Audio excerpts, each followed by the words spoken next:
Le Grand Matin Sud Radio, 7h-10h, Jean-François Akili. À 9h04, votre rendez-vous comme chaque matin avec nos deux débats de l'été sur Sud Radio. Dans un instant, la rentrée de la France Insoumise aujourd'hui et jusqu'à dimanche, les traditionnels amphis à Châteauneuf-sur-Isère. Nous verrons quels sont les enjeux des Insoumis pour cette rentrée très, on va dire, sous le coup du budget de François Bayrou. Également, le deuxième débat tout à l'heure, la mort en direct, évidemment, de Jean Portmanov. Nous y revenons et nous verrons comment est-ce que nous en sommes arrivés là.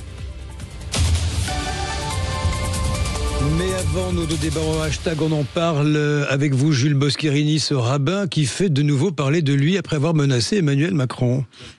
Et cette fois-ci, pas de menace envers le président de la République, mais le rabbin David Daniel Cohen s'attaque désormais à l'homosexualité avec des propos pour le moins assez tranchés. Faire vouloir les mauvaises unions comme l'homosexualité. Nous devons bannir cela à tout prix, comprendre que c'est Amalek qui a vraiment fait naître quelque chose qui n'est pas une réalité, qui est que de l'imaginaire et qu'il faut brûler, faire sortir, repousser et bannir cela à tout prix. Et oui, mais rien n'est fait. Et les réactions ne sont pas fait attendre. La vidéo circule actuellement et le rabbin subit la foudre des internautes. L'homosexualité, ce n'est pas un choix, peut-on lire sur X, ou encore cette attaque est plus que problématique. Il doit y avoir un front républicain qui doit se constituer face à la haine, mais aussi l'indignation. Si c'était un imam, Retailleul l'aurait expulsé en personne. Imaginez la même phrase dite par un gamin de quartier. Oui, et donc on ne fait rien, quoi. Eh bien, c'est que ce rabbin francophone n'habite pas en France, il semble vivre en Israël, et c'est là tout le problème, puisqu'au vu des derniers échanges très tendus entre la France et Israël, difficile d'imaginer que quelque chose se passe. Allez, merci à vous là-dessus, Jules Boscherini. Premier débat du jour, premier débat de cette matinée sur la rentrée de la France Insoumise aujourd'hui qui organise jusqu'à dimanche ses traditionnels amphis, université d'été à Châteauneuf-sur-Isère. Pour en parler, nous sommes avec vous. Bonjour Benjamin Morel. Bonjour. Enchanté de vous retrouver, Benjamin, politologue, maître de conférences en droit public à l'université Panthéon-Assas à Paris. Benjamin Morel, quels sont les enjeux des Insoumis en cette rentrée de septembre ?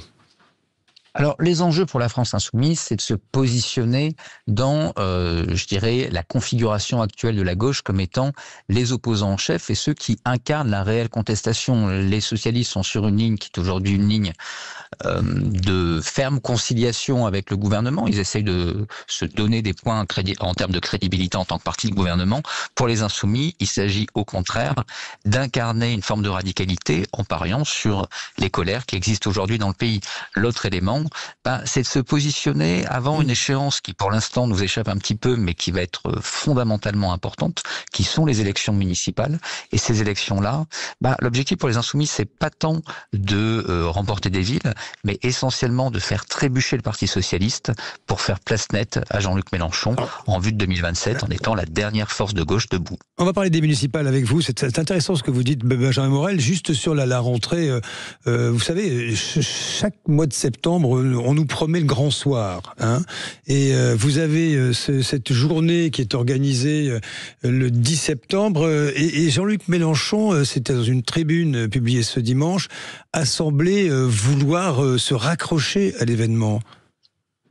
Oui, alors je dirais il y a un double élément d'analyse en la matière. D'abord, les Insoumis, comme une grande partie de la gauche, s'en sont voulus de ne pas être parvenus à se raccrocher assez tôt et assez bien au dernier mouvement des Gilets jaunes. Et donc à partir de là, il y a cette sorte de traumatisme historique qui fait que aujourd'hui, ils considèrent que il faut très très rapidement se positionner. Et la France Insoumise a emporté dans son sillage en la matière les communistes et de manière assez étonnante. Souvenez-vous du dernier mouvement des Gilets jaunes, c'était pas forcément là-dedans que pouvaient s'inscrire les écologistes, mais les écolos également. Donc, on a vraiment aujourd'hui cette nécessité pour la gauche de parvenir à incarner réellement le mouvement social, d'où qu'il vienne, même si en l'occurrence, c'est pas un mouvement qui vient des structures habituelles justement de la gauche. Oui. L'autre élément, c'est que comme je l'évoquais, les insoumis aujourd'hui veulent camper une position de radicalité. Ils veulent que si le gouvernement tombe à l'automne, ce qui actuellement est une option assez probable, eh bien, ce soit grâce à eux, grâce à la radicalité qu'ils peuvent incarner,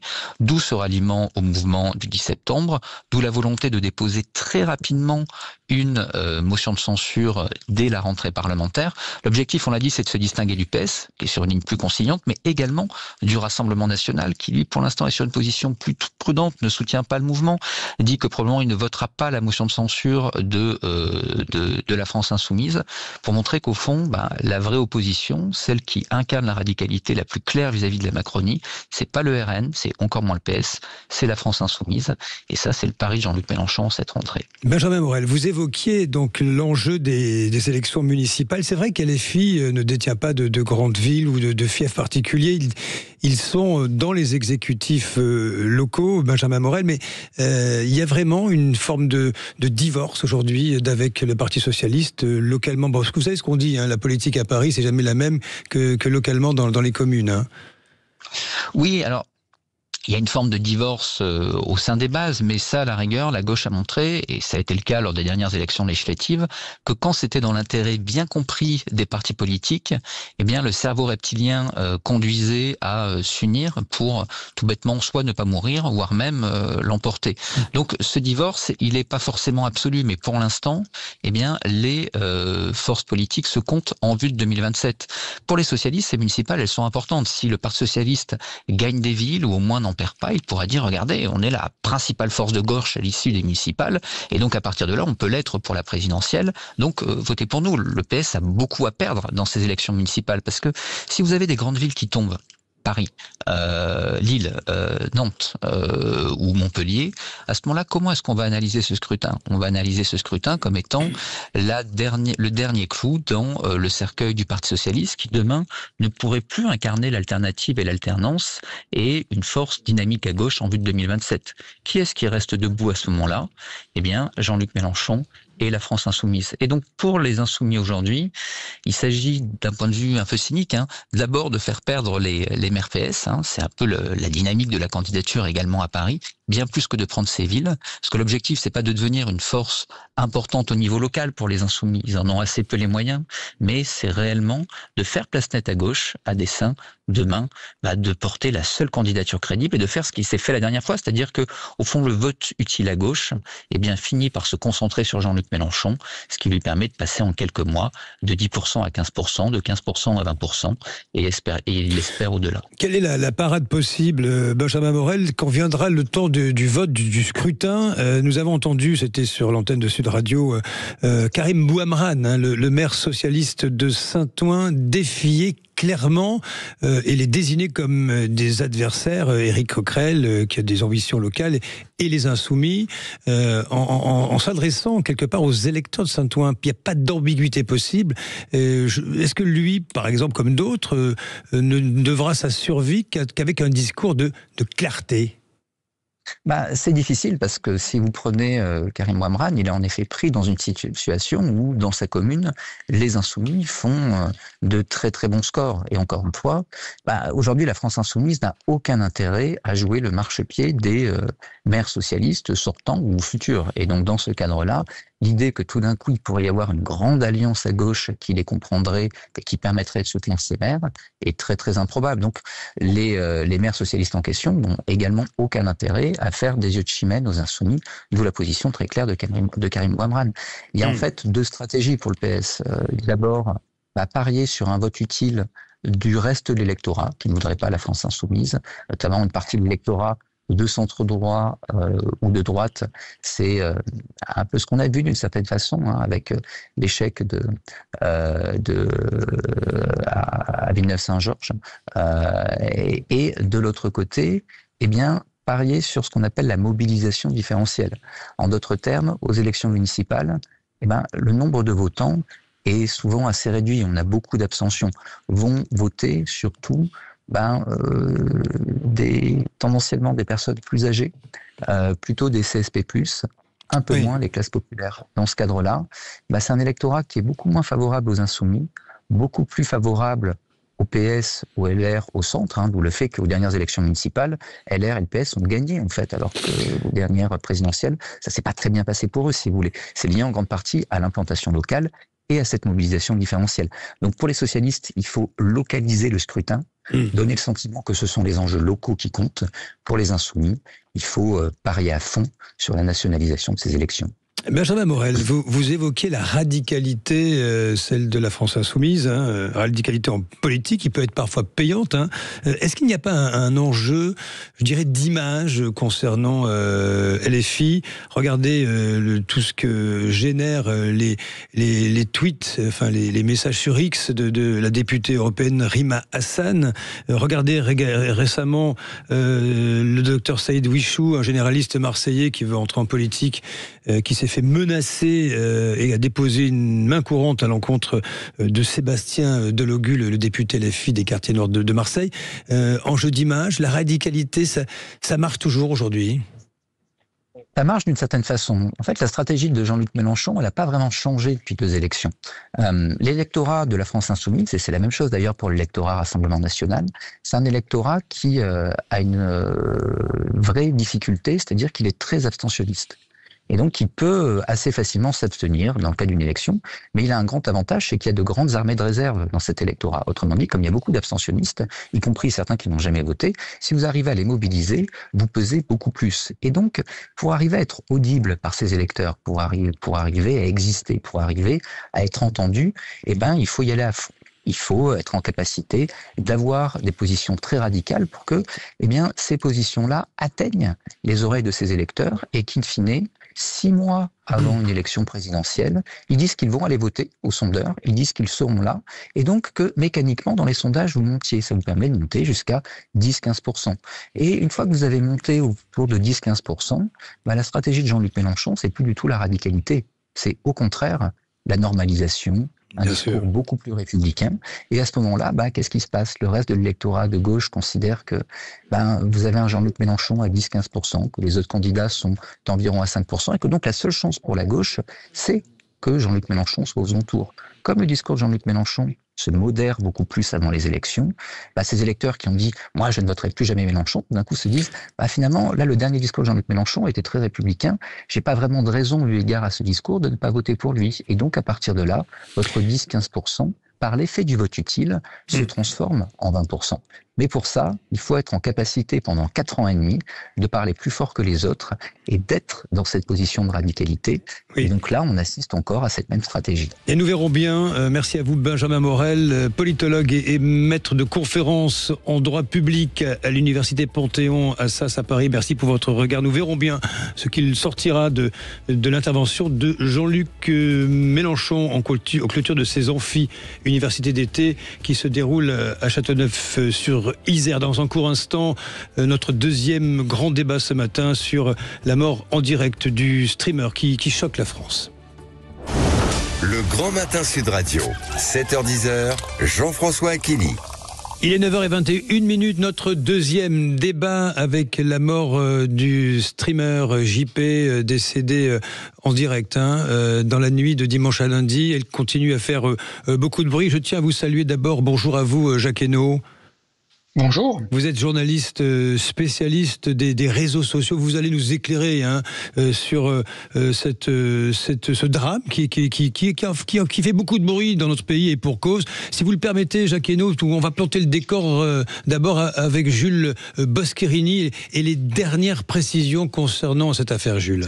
Effectivement, Jean-François, le décès en direct sur la plateforme de streaming Kik de Jean Portmanov alias JP n'en finit plus de faire parler. Hier, le parquet de Nice a ouvert une enquête pour déterminer les causes de la mort du streamer de 46 ans. Et ce matin, l'autopsie du corps doit-elle être réalisée afin de lever le voile? L'Arcom a également été saisi par la justice française et la ministre déléguée au numérique Clara Chapaz a dénoncé sur X une horreur absolue. Se pose aussi la question des viewers. Ont-ils eux aussi une part de responsabilité? Et de son côté, la plateforme de streaming australienne Kik assure qu'elle va collaborer avec la justice. Voilà, merci à vous Jules. Le décor est planté. Jacques Hainaut, ravi de vous avoir en direct pour essayer de comprendre ce matin ce qui s'est passé. Jacques Hainaut, permettez-moi de vous dire, il y a une série étonnante sur Netflix, c'est Black Mirror, et il y a un épisode où un individu s'automutile pour gagner de l'argent. Jacques Hainaut, ça ne date pas d'hier, ce qui s'est passé sur Kik. Il y avait une alerte de Mediapart, il y a eu déjà des enquêtes et rien n'a abouti les mois derniers. Comment expliquer cela ?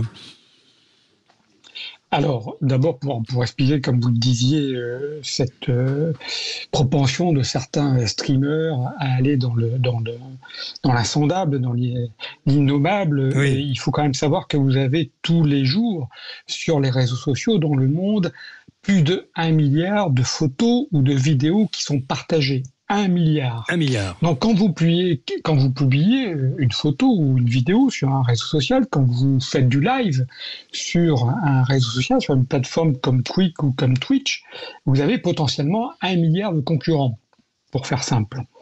Et donc, si vous voulez vous démarquer de la concurrence, ça va vous pousser à aller vers des extrêmes, vers des choses que les autres ne montrent pas, vers des choses qui vont attirer, qu'on ne voit pas ailleurs, donc qui vont attirer des viewers, pour reprendre l'expression que vous utilisiez tout à l'heure.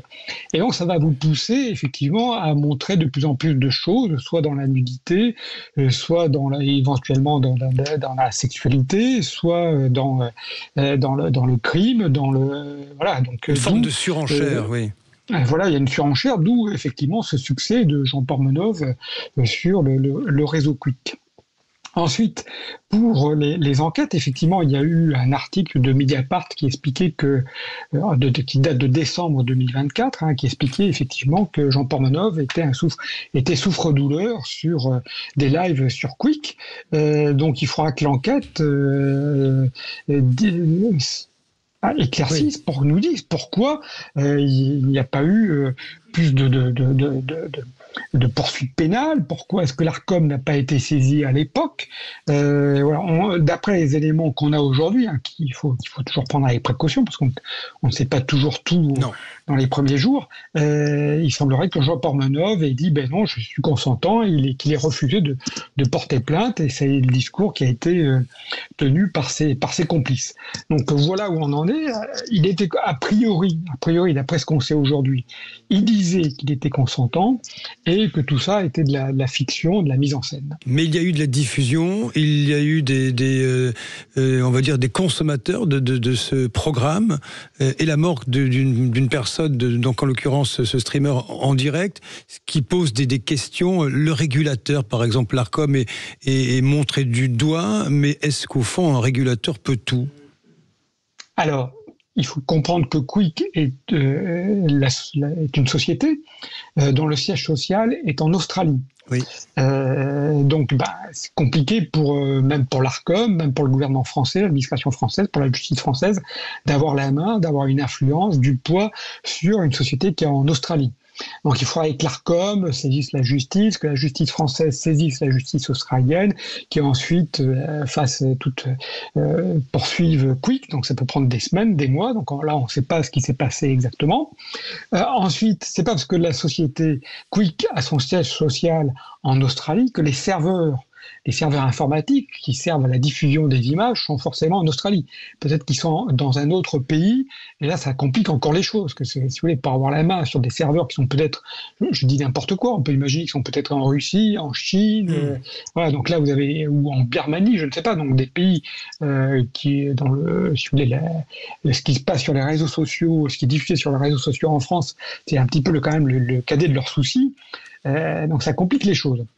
Voilà. Et donc, mais effectivement, il y avait des viewers, donc des personnes qui ont versé de l'argent pour qui, quelque part, encourager J. Pormenov à continuer à diffuser ses lives sur Quick. Donc, et si j'ai un conseil à donner à nos auditeurs, moi je leur conseille de ne pas aller voir les vidéos, elles sont en replay sur plein de serveurs. Voilà, c'est pas ça, oui. Et ça va encourager quelque part ce genre de pratique. Voilà. Est-ce que ces viewers, ces personnes qui ont donné de l'argent, qui ont versé de l'argent via la plateforme Quick à J. Pormenov et à ses complices, est-ce qu'ils sont complices Alors là, je suis pas assez spécialiste du droit pour savoir si le fait de donner de l'argent à ce qui est présenté ou ce qui est dit comme étant une fiction, il y a une vraie responsabilité légale. Par contre, ils ont une responsabilité morale, ça c'est certain. Responsabilité morale, oui. Et c'est vrai que et nous verrons. Merci à vous, Jacques. Et nous verrons si cette plateforme australienne Kik est accessible par la législation européenne, parce qu'il y a des dispositifs. Mais vous avez raison de le souligner, c'est relativement intouchable tout ça. Des dispositifs pour au moins tenter d'approcher ces plateformes installées à l'étranger. Puis je rappelle que l'Australie, ce n'est pas la Russie. Il peut y avoir des accords, des discussions. En tous les cas, l'enquête est en cours et cette affaire choque énormément parce qu'il y a devant les écrans nos ados. Il y a pas seulement les ados, il y a des consommateurs. Il y a beaucoup de questions qui restent ce matin en suspens. Et d'ailleurs, vous aussi, vous apprenez quand vos proches regardent régulièrement ce genre d'émission sur une plateforme, qu'est-ce que vous lui diriez au juste? En tous les cas, ça vous fait réagir. 0826 300 parlons vrai. Vous avez la parole dans un instant.